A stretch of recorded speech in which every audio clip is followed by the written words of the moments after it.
Dear students, open up your page number 4 of Science Workbook.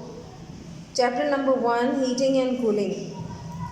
Question number 4 is, which description matches the word? इनमें से आपको कुछ words दिए गए हैं नीचे और साथ साथ इनकी description mention है. Draw a line between the word and its description.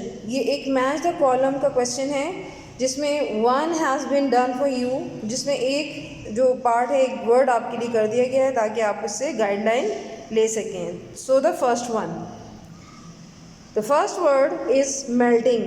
So melting is actually related to its description where when a solid is warmed the particles move faster until some break free and become part of the liquid.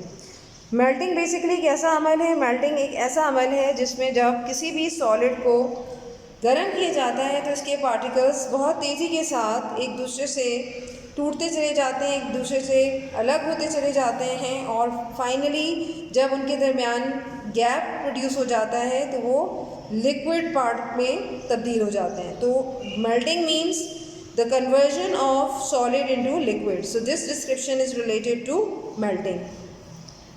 Now come to the next word, that is evaporation. What is evaporation? We have to find out the description related to evaporation first. So it is given in the end. So this is the last description related to evaporation. So first we are going to match the column in this way कि evaporation को आपने इससे match कर देना है. And now read it. When heat is applied to a liquid, the particles move faster still. At the surface, the faster particles break free to form a gas above it. Evaporation कैसा अमल है? Evaporation को समझने के लिए सिर्फ आपने ये समझना है कि evaporation के नतीजे में liquid जो है liquid form गैस की फॉर्म में तब्दील होती है. तो जब लिक्विड पर हीट एनर्जी अप्लाई की जाती है यानी लिक्विड को गर्म किया जाता है तो उस लिक्विड के जो मॉलिक्यूल्स हैं या पार्टिकल्स हैं वो बहुत तेज़ी से मूव करना शुरू होते हैं और सरफेस पे आकर इन फास्टर पार्टिकल्स की मूवमेंट इतनी ज़्यादा होती है कि ये अपनी उस सरफेस को ब्रेक करते हैं, आपस में आज़ाद होते चले जाते हैं और फाइनली गैस में तब्दील हो जाते हैं और ये गैशियस फॉर्म वाटर वेपर्स या वेपर्स की शक्ल में एयर में रिलीज़ हो जाती है. So this process is called evaporation. Now come to the third word, that is condensing. And what is condensing? Condensing is basically related to the description given above. So first match the column. Condensing को आपने relate करना है किससे? Match करना है first अपनी description से. And what is first description about? So when heat energy is removed from a gas, its temperature falls, the gas particles slow down and move closer together. Eventually they will close or come close enough to form a liquid. What is basically condensing or condensation? पहले तो आपने इस process में जो state of matter की changes हैं उनको observe करना है. So basically condensation के अमल में gaseous form का दोबारा से liquid form में change होने का अमल आप इसको condensing के इन्हीं word में लेकर आएंगे या इस process में शामिल करेंगे. तो क्या चीज़ है? Conversion of gas into the liquid is called condensation. In which what happens, इसमें हीट एनर्जी रिमूव की जाती है, अप्लाई नहीं की जाती. इसका मतलब है कि जब आप गैस से हीट एनर्जी को आहिस्ता आहिस्ता कम करते चले जाएंगे तो टेम्परेचर कम होता चला जाएगा. फॉल्स का मतलब कम होना.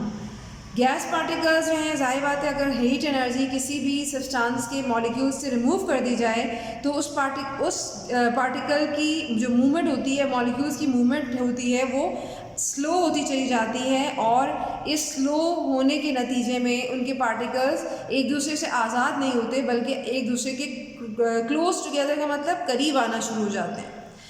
इवेंचुअली यहाँ तक कि वो इतने करीब आ जाते हैं कि जो गैशियस फॉर्म है, गैस फॉर्म है, वो लिक्विड बन जाती है.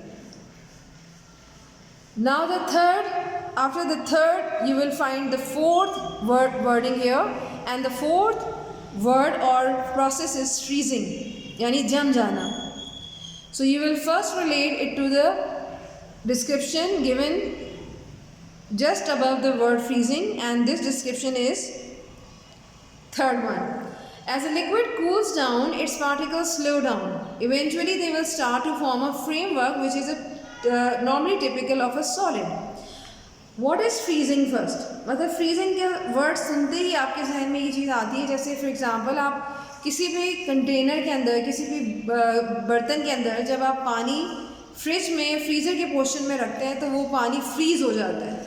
सो इट मीन्स आपने पानी की शक्ल में लिया, लिक्विड की शक्ल में, आपने उसको कूल डाउन किया, यानी हीट एनर्जी यहाँ से रिमूव हो रही है, हीट एनर्जी कम होती चली जा रही है.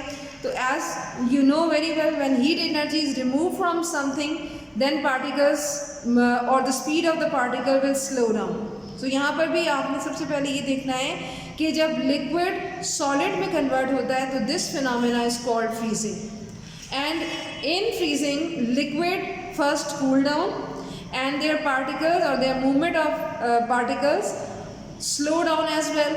Eventually they will start to form a framework, जिसके नतीजे में जब वो एक दूसरे से बहुत closely interact करेंगे, एक दूसरे से closely करीब आना शुरू हो जाएंगे, तो क्या बनाएंगे? एक framework बनाएंगे, एक ऐसा सॉलिड स्ट्रक्चर बनाएंगे, यानी एक ऐसा ख़ास शेप का हामिल, रेगुलर शेप का हामिल स्ट्रक्चर बनाएंगे जिसको हम एक टिपिकल सॉलिड से रिलेट कर सकते हैं.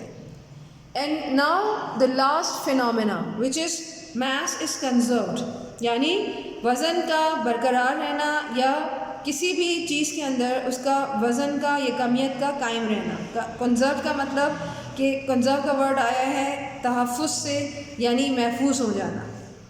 तो किसी भी सब्सटेंस के अंदर मास इज़ कंजर्व यानी वज़न के कायम रहने से या महफूज रहने से क्या मुराद है? So first we are going to relate the mass is conserved to their or its relative description. So description is,